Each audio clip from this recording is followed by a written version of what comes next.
Isang lalaki ang nagsenyas na huwag maingay. Naglabas siya ng pampasabog sa tubig at pinasabog ang kabilang barko.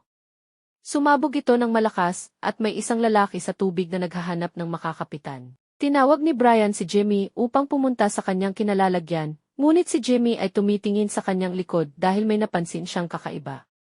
Lumangway si Jimmy papunta kay Brian, ngunit siya ay nahila pababa sa tubig. Tinawag siyang muli ni Brian at biglang nakaahon si Jimmy, ngunit hinila ulit siya pababa at naiwan na lamang ang kanyang braso. Natakot si Brian at agad siyang kumapit at tumingin-tingin sa paligid. Nagulat siya at napasigaw nang makita ang isang malaking pating sa gilid at tuluyan siyang nilamon nito. Sa isang malawak na dagat, may isang barkong naglalayag at may isang lalaking sumigaw kay Leve kung nahanap na ba niya si Charlotte. Sila ay nagtawanan. Lumusong sa ilalim ng tubig ang lalaki at lumangway pababa habang kausap si Leve. Habang patuloy na lumalangoy ang lalaki, nakakita siya ng isang bakal at sinubukan niya itong tanggalin, ngunit ito ay nakabaon sa buhangin. Napatingin siya sa ibang direksyon at agad na tinawag si Leve. Sinabi niya na may nahanap siyang gun tower mula sa isang pandigmaan. Pinuntahan ng lalaki ang loob nito dala ang kanyang flashlight. Kausap niya si Leve, ngunit pahina ng pahina ang kanilang signal. Sinabihan siya ni Leve na bumalik, ngunit sinabi ng lalaki na papasukin pa niya ito ng kaunti. Lumangway ang lalaki at sinabi na parang kahapon lang lumubog ang warship na ito. Tinawag niya si Leve, ngunit wala na itong signal. Lumangway pabalik ang lalaki. Nakaahon siya, at si Leve ay naghihintay sa kanya. Nagtawanan lamang sila.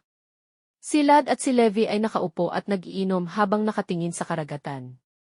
Sinabi ni Leve na 4 years na niyang hinahanap ang warship na nahanap ni Lad. Sila ay nag-usap tungkol sa pagnenegosyo gamit ang nakita ni Lad na warship. Tumunog ang cellphone ni Lad, ngunit hindi niya ito sinagot, sa halip ay nag-iwan lamang siya ng voicemail. Ito ay mula kay Brett, isa sa kanyang mga kaibigan. Isang batang babae ang lumapit sa kanila upang alukin si Brett ng handmade bracelet, ngunit tumanggi ito. Lumapit si Sam, kapatid ni Brett, at nagsorry sa batang babae. Sinabi niya na maganda ang bracelet at tinanong kung magkano ito. Sinabi ng bata na ito ay $40. At si Sam ay bumili ng bracelet. Napansin niya na may sugat sa kamay ang batang babae, at sinabi nito na nasugat siya sa mga koral. Tiningnan ito ni Sam at humingi ng tubig kay Brett. Nilagyan ni Sam ng tubig ang sugat ng bata at humingi siya ng $40 sa kanyang kaibigan.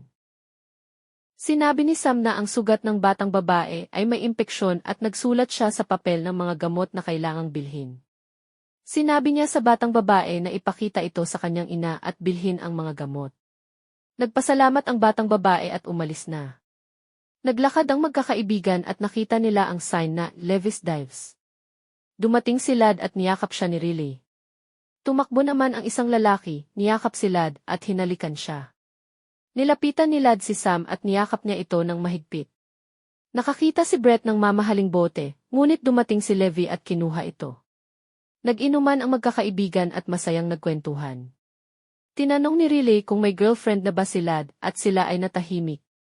Sinabi ni Lad na si Charlotte, ang warship na Vic Charlotte na ginamit noong World War II, ang kanyang girlfriend.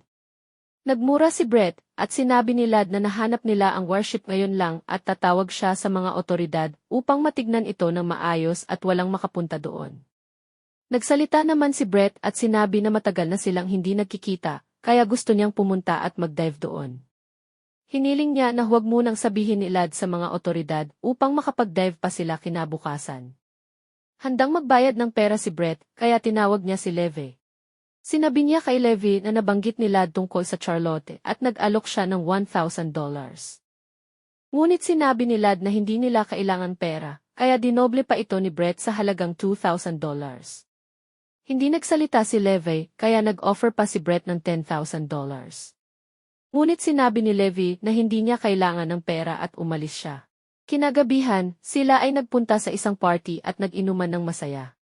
Nagpa-picture sina Brett at Sam habang sila ay nagtatawanan. Lumabas si Sam upang puntahan si Lad, umupo sa kanyang tabi at kinamusta siya. Kinamusta rin ni Sam ang pagdodoktor ni Lad. Niyaya ni Lad si Sam na sumayaw at makipag-inuman sa iba, ngunit habang sila ay naglalakad, biglang namatay ang mga ilaw at nagkagulo ang mga tao. Pumunta si Lad kay Levi na may dalang gasolina at isinali nila ito upang paandarin ang kuryente. Nagkaroon na ng kuryente at nagtanong si Lad kung bakit hindi nagbabayad si Levi ng kuryente. Sinabi ni Levi na may utang siya na $30,000 sa kuryente. At nagulat si Lad sa kanyang nalaman. Naisip ni Lad na kausapin si Brett para pumayag ito sa kanyang offer at sila ay nagkatinginan lang. Pinuntahan ni Lad si Brett at tinanong siya kung gusto talaga niyang mag-dive sa Charlotte. Sinabi ni Brett na at sinabi ni Lad na ito ay magkakahalaga ng $50,000. Pumayag naman si Brett at sinabi ni Lad na ang oras ng dive ay 6:30 ng umaga, kinabukasan at tanging si Brett lang ang makakasama. Ngunit hindi pumayag si Brett na mag-isa lang siya, gusto niyang kasama ang buong tropa. Hindi pumayag si Lad, ngunit sinabi ni Brett na lahat naman sila ay certified divers. Umalis na si Brett at sinabi sa kanyang mga kaibigan na tuloy ang pag-dive sa Charlotte at tuwang-tuwa naman si Logan. Kinabukasan, sumakay na ng barko si Logan kahit na siya ay may kaunting hangover pa. Nakita niya sa barko si Lad na nag-aayos ng gamit at sila ay nag-usap. Pinayuhan ni Lad si Logan na mayroon siyang mabuting puso. Dumating na sina Brett, Sam at Riley. Si Brett ay masaya at excited. Naglayag na sila sa dagat papunta sa kinaroroonan ng Charlotte. Habang nasa barko, kinausap ni Sam si Levi tungkol sa knitting. Sina Brett at Logan naman ay nasa dulo ng barko at ginaya ang eksena mula sa pelikulang Titanic, kung saan sumigaw si Logan, "Jack, I'm flying." Nakarating na sila sa destinasyon at naghanda na upang mag-dive. Nagdala sila ng ilaw dahil madilim sa ilalim ng tubig. Sinabi niya na kailangan nilang manatiling magkakasama. Biglang tumalon sa tubig si Logan nang hindi pa tapos isuot ang pang-dive na gisi. Tumalon din si Lad upang ikabit ito ng maayos kay Logan. Nakabit na ni Logan ang kanyang bisyo habang nasa ilalim ng tubig, ngunit pinagalitan siya ni Lad. Pagkatapos ay nagsimula na silang mag-dive. Pinasok na nila ang ES Charlotte at naglagay sila ng mga palatandaan upang hindi sila maligaw. Sila ay lumiko pakaliwa at sinabi ni Lad na siguraduhin nilang magkakasama pa rin sila. Naabutan na nila ang lugar kung saan huling nakarating si Lad noong una niyang pinasok ito. Nagpatuloy pa sila sa pagpasok sa Charlotte at nakarating sa mga cables. Sina Lad at Logan ay nagbibiroan pa at umupo sa isang table. Naglaro sila ng rock, paper, scissors at tinawag nila si Lad upang sila ay makabalik na. Ngunit sinabi ni Brett na nagbayad siya ng malaki para dito at gusto pa niyang magpatuloy pababa, kaya niyaya niya si Lad. Sila ay nagpatuloy pababa sa warship at natagpuan nila ang isang pinto na papunta sa isang opisina. Nagpatuloy pa rin si Brett kahit pinipigilan na siya ni Lad dahil malayo na ang kanilang nararating at kailangan na nilang umalis. Sila ay umakyat at nakahinga sa itaas. Tinanggal ni Brett ang kanyang busy at nagkunwari siyang hindi makahinga na ikinabahala ng kanyang mga kasama. Tumawa lamang siya at nanghingi ng sorry. Isa-isa na nilang tinanggal ang kanilang busy. Sina Logan at Riley ay umupo at naglabas si Logan ng alak at uminom, pati na rin si Sam. Pinigilan sila ni Lad dahil ito ay delikado, ngunit hindi sila nakinig. Binuksan ni Riley ang kanyang flashlight at may nakitang pangalan na nakaukit, Jimmy Scott. Nagtaka siya kung ano ang nangyari dito. Biglang may malakas na tunog at tinanong ni Brett kung may ibang tao pa doon. Sinabi naman ni Lad na wala. Biglang may humila sa kanilang palatandaan na lubid na hawak ni Riley. Sila ay bumalik palabas at nagtanong si Sam kung tama ba ang kanilang daan pabalik. Naligaw na ang magkakaibigan at nagpanik. Pinakalma ni Lad ang kanyang mga kaibigan at sinabing kontrolin ang kanilang paghinga. Nakakita ng liwanag si Riley at dali-dali siyang pumunta rito. Pinigilan siya ni Lad at Sam, ngunit nagpatuloy siya at sinubukang tanggalin ang nakaharang, ngunit hindi niya magawa. Si Riley ay hingal na hingal, kaya pinakalma siya ni Lad. Tinanong ni Lad kung ilang % na lang ng hangin ang meron si Riley, at sinabi nito na mayroon na lang siyang 15%. Sinabi ni Lad na okay lang iyon dahil marami pa rin itong hangin. Nagpatuloy sila sa paglangoy at may napansin si Brett, napansin niyang walang ulap. Nagpatuloy silang lumangoy at nahanap nila ang bukas na pinto. Pinauna ni Lad si Logan. Nang mahanap na nila ang labasan, biglang umatake ang isang pating, lumangoy ito palayo, ngunit nasugatan si Logan sa binti. Nagmamadali silang umalis. Hinarangan ng isang kaibigan nila ang daanan para hindi makapasok ang pating. Si Logan ay lubhang nasugatan at nagreklamo sa sakit. Sinabi ni Sam na kailangan nilang mapigilan ang pagdurugo. Napansin ni Noah na ang pating ay paikot-ikot, kaya pinatahimik niya ang kanyang mga kaibigan. Umatake ang pating muli at nagtaguan sila sa isang opisina ng warship. Isinarado nila ang pinto habang si Logan ay patuloy na sumisigaw sa sakit ng kanyang sugat. Habang nasa loob, patuloy na binabangga ng pating ang pinto. Si Sam naman ay naghahanap ng magagamit para kay Logan. Nang makahanap siya, tinusok niya ang sugat ni Logan at patuloy itong sumisigaw sa sakit. Naghanap si Sam ng anesthesia at nang makahanap siya, itinurok niya ito kay Logan. Sinabi ni Logan, "I don't wanna be here," ngunit sinabi ni Lad na kumapit pa siya ng kaunti. Nagpatuloy si Sam sa pag-aasikaso kay Logan, ngunit nawala ng malay si Logan at si Sam ay nag-perform ng ngunit huli na ang lahat. Nagtanong si Riley kung patay na ba si Logan at humingi ng paumanhin si Sam. Namatay si Logan at sinabi ni Brett na kailangan nilang may gawin. Patuloy na binabangga ng pating ang pinto at sinabi ni Brett na gusto ng pating ang dugo. Tinanong ni Lad kung ano ang iniisip ni Brett. Iminungkahi ni Brett na ilabas ang katawan ni Logan habang umiiyak si Riley. Habang sila ay papalabas, nahiwa ni Riley ang kanyang sarili kaya bumalik ulit sila sa pinuntahan nila kanina. Umiiyak si Riley sa sakit ng kanyang sugat. Nagalit si Brett kay Lad dahil hindi niya sinabi na may pating doon. Sinabi ni Lad na hindi niya alam na may pating at sinubukan siyang awatin ni Sam. Ngunit patuloy na nagalit si Brett at sila ay nag-away. Sumigaw si Sam upang sila ay tumigil. Nagplano si Lad na umalis ulit dahil nakakain na ang pating, at plano niyang iwan si Riley at pangakong babalikan siya kapag nakarating na siya sa barko at kumuha ng panibagong oxygen. Natakot si Riley kaya sinabi ni Sam na siya rin ay magpapaiwan. Kumuha ng patalim si Lad at nagpatuloy sila ni Brett sa pag-alis sa ship.